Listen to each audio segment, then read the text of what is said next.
Halo, Halo, kami dari kelompok 5. Di video kali ini kami akan membahas mengenai akuntabilitas dan transparansi. Mau tahu apa aja?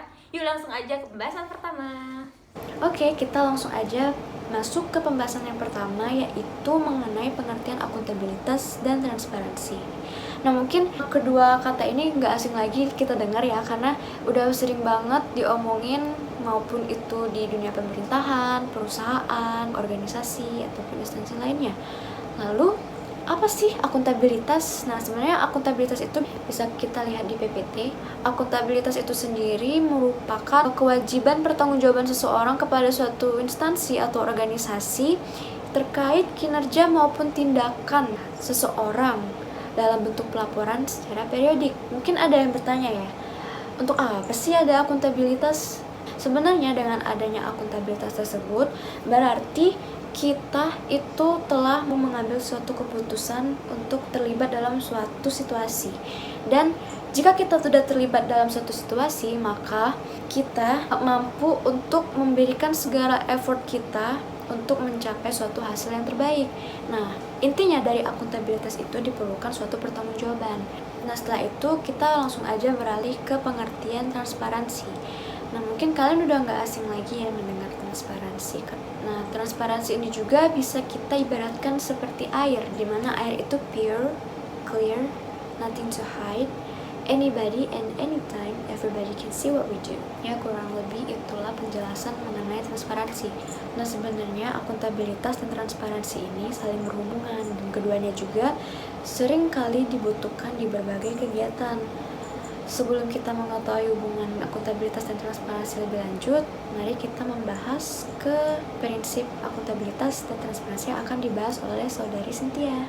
Baik, terima kasih pada saudari Izandia. Di sini saya akan membahas tentang prinsip akuntabilitas. Jadi menurut LAN dan BPKP itu, prinsip-prinsip akuntabilitas ada 5. Yang pertama yaitu harus ada komitmen dari pimpinan dan seluruh staf instansi untuk melakukan pengelolaan pelaksanaan misi agar akuntabel. Yang dimana maksudnya di sini, apabila suatu perusahaan karyawannya ataupun pimpinannya tidak mengikuti komitmen yang telah ditetapkan, maka visi dan misi tersebut tidak akan tercapai dengan baik. Yang kedua yaitu harus merupakan suatu sistem yang dapat menjamin penggunaan sumber daya secara konsisten dengan mengikuti peraturan perundang-undangan yang berlaku. Jadi bukan hanya dalam peraturan tentang keuangan saja, namun dalam menentukan sumber daya pun ada peraturannya, tidak boleh lebih dan tidak boleh kurang. Nah, yang ketiga yaitu harus dapat menunjukkan tingkat pencapaian tujuan dan sasaran yang telah ditetapkan. Di sini maksud dari untuk menunjukkan tingkat pencapaian tujuan itu sebagai indikator kinerja yang dimana digunakan untuk menilai keberhasilan pencapaian tujuan organisasi. Yang keempat yaitu harus berorientasi pada pencapaian visi dan misi serta hasil dan manfaat yang diperoleh. Di sini maksudnya berorientasi yaitu suatu perusahaan tersebut harus menggali lebih dalam bagaimana hasil yang dicapai dengan visi dan misi. Nah, yang kelima harus jujur, objektif, transparan, dan inovatif sebagai katalisator perubahan manajemen instansi pemerintahan. Maksud dari katalisator adalah penyebab terjadinya perubahan. Nah, sebagai penyebab terjadinya perubahan tentu tidak boleh asal ambil keputusan dan juga tidak boleh tidak bertanggung jawab. Baik, selanjutnya saya akan membahas tentang prinsip transparansi. Prinsip organisasi di sini saya mendapat dari Mardiasmo pada tahun 2009. Ada 2 prinsip, yaitu informativeness atau informatif, dan yang kedua adalah disclosure atau pengungkapan. Nah, yang pertama, prinsip pertama itu informatif. Informatif itu maksudnya yaitu pemberi informasi, berita, prosedur, fakta kepada stakeholder untuk mencapai informasi yang secara jelas dan akurat. Ada 6 indikator dari prinsip informatif ini. Yang pertama yaitu tepat waktu. Jadi maksud tepat waktu di sini, laporan keuangan harus disajikan tepat waktu agar dapat digunakan sebagai dasar pengambilan keputusan ekonomi, sosial, politik, dan juga sebagai untuk menghindari tertundanya pengambilan keputusan tersebut. Nah, yang kedua yaitu memadai. Maksudnya di sini laporan keuangan harus sesuai dengan prinsip akuntansi yang telah umum di Indonesia. Yang ketiga yaitu jelas. Nah, di sini mungkin semuanya sudah tahu maksud arti jelas yaitu apa. Jadi jelas, maksudnya informasi harus jelas atau laporan keuangan harus jelas sehingga tidak menimbulkan keambiguan atau kesalahpahaman. Yang keempat, akurat. Nah, akurat di sini yaitu harus bebas dari kesalahan-kesalahan dan tidak menyesatkan bagi pengguna yang menerima dan memanfaatkan informasi tersebut. Nah, yang kelima yaitu dapat diperbandingkan. Laporan keuangan hendaknya dapat diperbandingkan antara periode waktu dengan instansi dan sejenisnya. Yang keenam atau yang terakhir yaitu mudah diakses. Nah, selanjutnya prinsip kedua atau disclosure atau pengungkapan. Jadi pengungkapan itu sendiri artinya pengungkapan kepada masyarakat atau publik atau stakeholder atas aktivitas dan kinerja finansialnya. Nah, indikator dari prinsip nomor 2 ini ada 3, yaitu kondisi keuangan, di mana tampilan secara utuh atas keuangan organisasi selama periode waktu tertentu. Nah, yang kedua yaitu susunan pengurus. Jadi dalam transparansi itu struktur organisasi menunjukkan adanya pembagian kerja dan juga fungsi-fungsi yang berbeda dan dikoordinasikan menjadi satu. Yang ketiga yaitu bentuk perencanaan dan hasil dari kegiatan. Nah, jadi tadi udah dijelasin sama rekan saya sebelumnya mengenai dari akuntabilitas dan prinsip dari transparansi. Nah, saya sendiri sekarang akan menjelaskan mengenai bagaimana sih fungsi dari akuntabilitas dan transparansi itu sendiri. Jadi, yang pertama ini aku akan menjelaskan soal fungsi dari akuntabilitas. Nah, akuntabilitas itu sendiri memiliki 3 fungsi. Nah, yang pertama itu adalah sebagai alat kontrol dari demokrasi. Masyarakat atau anggota dari suatu lingkungan instansi itu bisa mengontrol apa yang dilakukan oleh pemimpinnya, apakah sudah tercapai akuntabilitasnya sudah tercapai atau belum. Lalu untuk yang kedua itu adalah mencegah korupsi dan penyalahgunaan kewenangan. Nah, jadi yang kedua ini mereka sebagai pemegang kekuasaan tertinggi, jadi mereka berpikir mereka bisa melakukan semua itu sesuai kehendak mereka. Bisa entah itu korupsi, kolusi, nepotisme.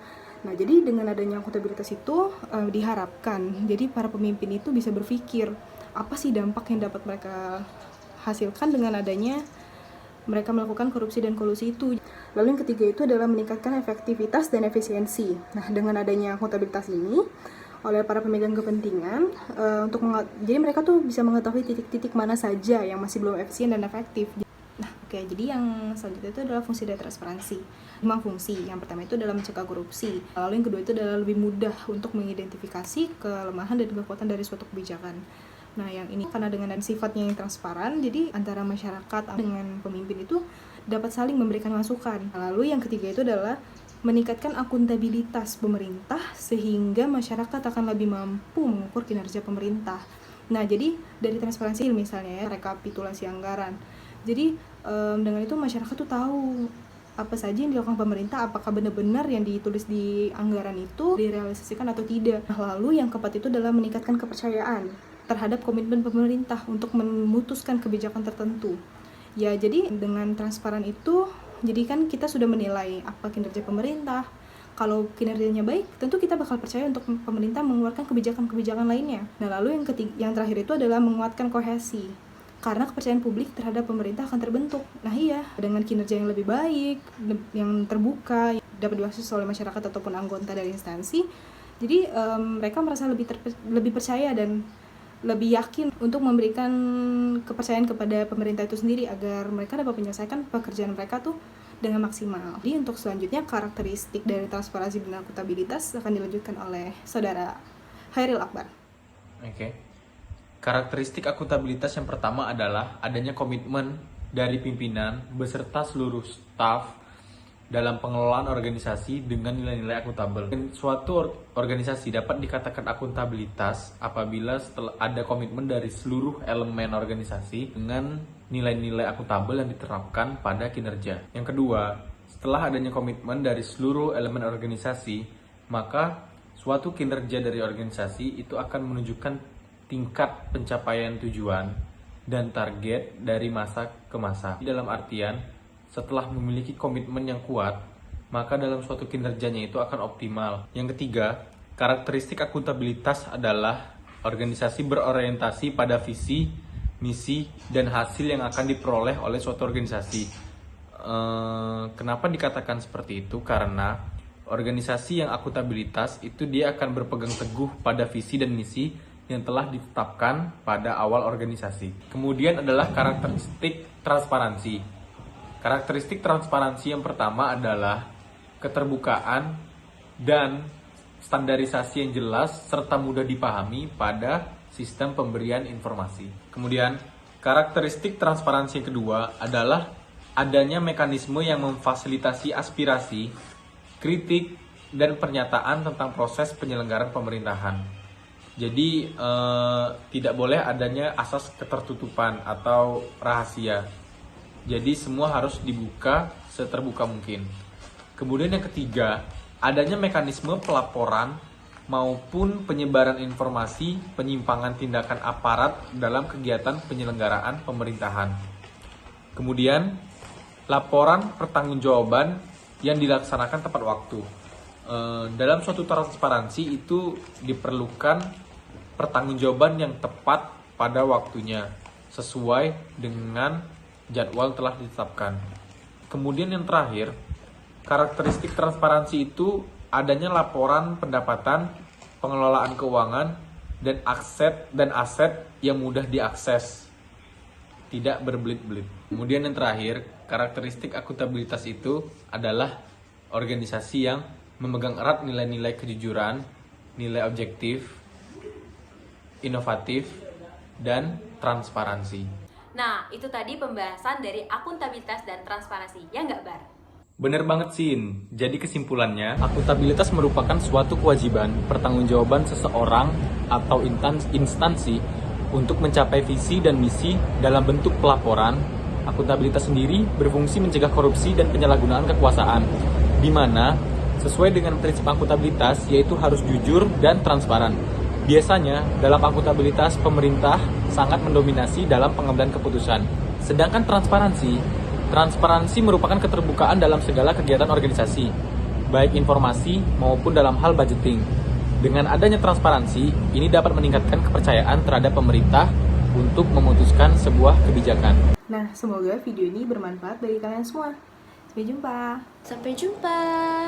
Sampai jumpa!